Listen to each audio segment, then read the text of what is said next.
Hello guys, and I'm going to try to do another Unturned thoughts, ideas, and features. This will be episode 6.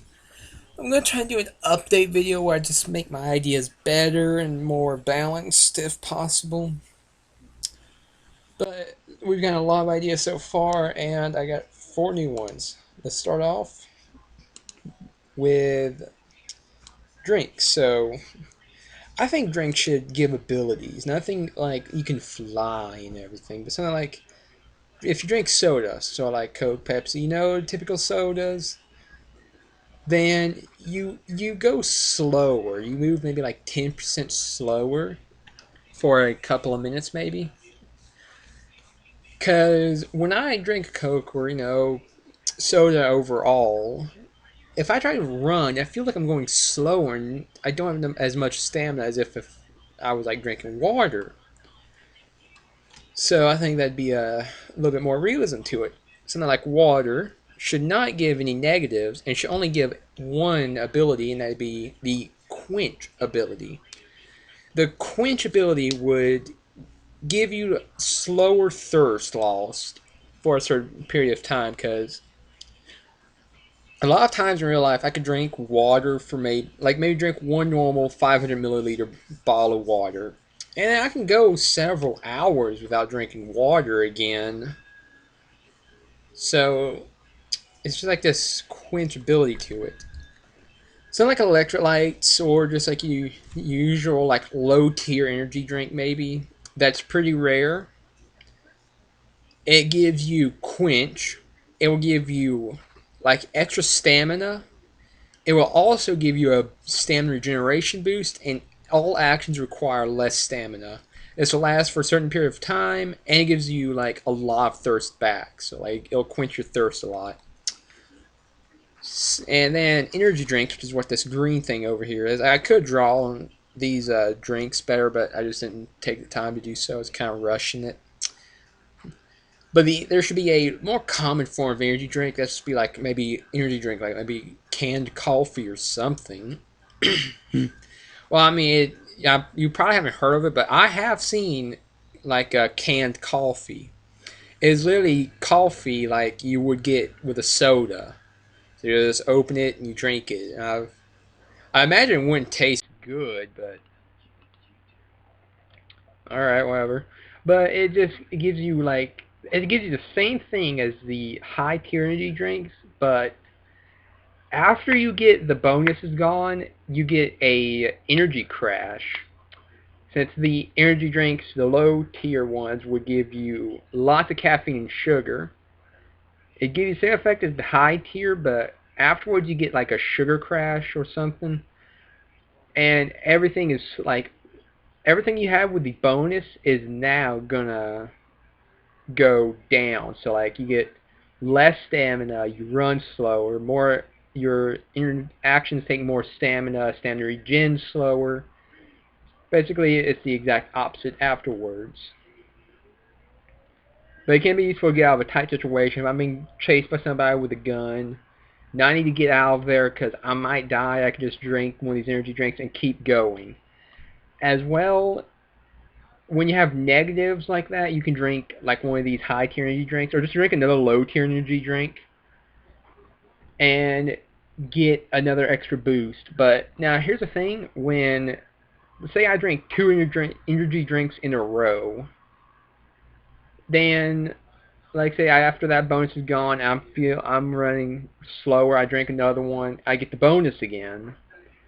If you drink three energy drinks in a row, you should have a chance of passing out from like being over caffeinated. It's like I've drank too much caffeine, too much sugar, my body can't take it, and I have a chance of passing out every time I drink and get that bonus. So after you drink three energy drinks, each second you have the bonuses, you should have a certain percentage of just passing out. If passing out is added to the game, which I hope passing out and getting knocked out would be added, sort of like in DayZ. That'll make being a hero so much easier, because in Dead Zone Apocalypse, I find myself a bunch of times getting into combat with somebody I don't want to kill, and it just ruins my outlook. Like, if I'm having to shoot people, people are going to think I'm a bandit, even though if I'm doing it in self-defense. So being able to knock people out, I could take like a gun, one shot to the stomach, you're passed out. I could, like, say if you, maybe like for that, you can bandage other people and give them like health and such. Like, I can bandage them, stop them from bleeding out, and then just leave them there until their knockout timer is up.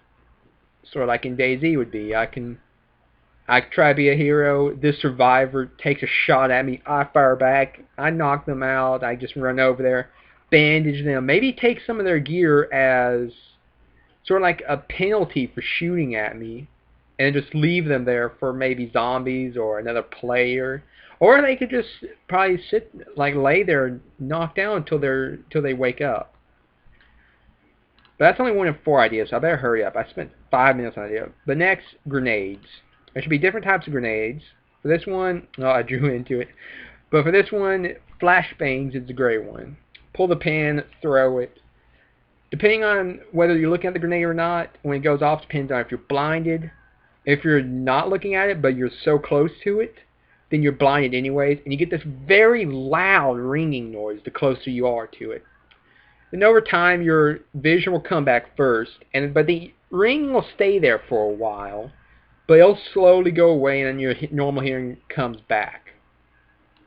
Next is the tear gas grenade. This should be added for like being a hero, really. I can, sort of like the flashbang, I can pull the pin, throw this grenade at somebody. They don't take damage, but their vision, once they're within this cloud, just goes to this very bright yellow. Like, it doesn't like overwhelm the screen, but it goes to this yellow that sort of like tear gas, and the screen is just yellow, like for most part of the screen, maybe on the corners, like I don't know, maybe a 25% of the screen is just pure yellow. You can't see through, and then it gets more opacity as it gets to the middle of the screen. As well, you're breathing heavy, you're coughing, you're struggling to get fresh air, not breathing this toxic gas. Which that's all it does. It just makes you cough and breathe heavy, and not be able to hear because of that. But once you get out of it, it'll take, your coughing will go away and you stop breathing heavy, but your eyes will still be bothered very much by that.